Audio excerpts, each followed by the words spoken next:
La station d'épuration de Marseille permet de traiter les effluents de 900 000 habitants, donc c'est une très grosse station en France. Elle a une caractéristique, c'est qu'elle est située sur 2 sites. Le premier site est sous le stade Vélodrome et permet de traiter l'eau. Une fois qu'on a traité l'eau, on a donc de la pollution qui se retrouve sous forme de boue. Ces boues sont envoyées à 6 km du stade Vélodrome, ici, dans ce site assez extraordinaire, puisque nous sommes à l'entrée du parc national urbain de Marseille, le parc des Calanques.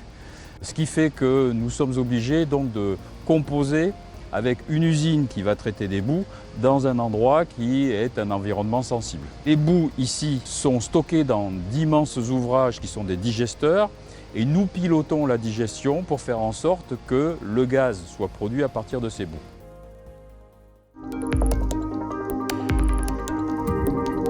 L'impact de ce projet il est triple. D'abord, vous avez vu dans l'environnement dans lequel on est, donc c'est faire en sorte que, en étant quasiment à l'entrée du parc national des Calanques, nous puissions supprimer la torchère, puisque cette torchère nous permettait de brûler le gaz excédentaire. Ça, c'est le premier avantage.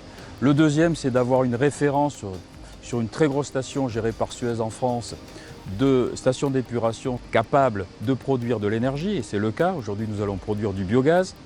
Et puis le troisième avantage, il est pour le territoire et ses habitants. Ce biogaz, il est réinjecté dans le réseau géré par GRDF. On est capable aujourd'hui de fournir du gaz pour 2500 foyers ou de faire rouler une flotte de véhicules, de bus par exemple. Donc on s'inscrit très clairement dans une économie circulaire de grande proximité entre un outil industriel ici et ses habitants.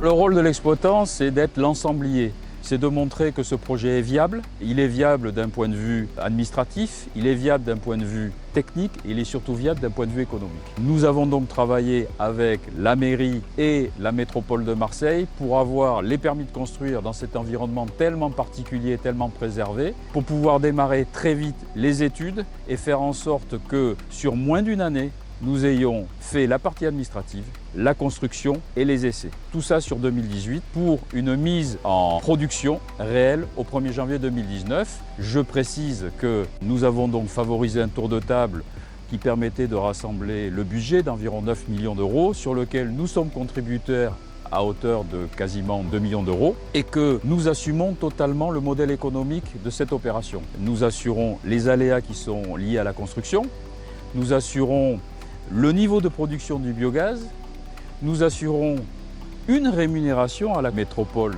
d'Aix-Marseille et au terme des 10 ans d'exploitation, nous remettrons cette installation à la métropole. Voilà le modèle économique sur lequel nous sommes engagés. Donc il était hors de question qu'on arrive en retard sur ce projet. Le projet s'est plutôt bien déroulé parce que nous avions, je l'ai dit, un tour de table avec des gens qui étaient très motivés. C'est un projet qui est ambitieux. Nous sommes sur une des plus grosses stations d'épuration gérées par Suez en France. Donc il était impératif de pouvoir coordonner l'ensemble des intervenants. La mairie, la métropole sur les permis de construire, Suez sur son savoir-faire, GRDF sur son savoir-faire aussi. Notre contribution, elle est d'ordre économique et c'est de mettre aussi l'ensemble des moyens pour faire en sorte que tous les savoir-faire soient dans le juste à temps et le démarrage des installations au 1er janvier 2019. Soyez ambitieux. Faites en sorte de trouver les bons partenaires.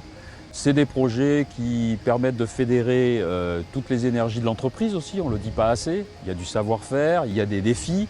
Aujourd'hui, la grande leçon, c'est ne faites pas tout seul, mais soyez certain que le tour de table que vous avez organisé vous permettra d'y arriver. Soyez ambitieux et faites ce genre de projet, c'est vraiment extrêmement fort sur l'économie des territoires et sur la dynamique des entreprises.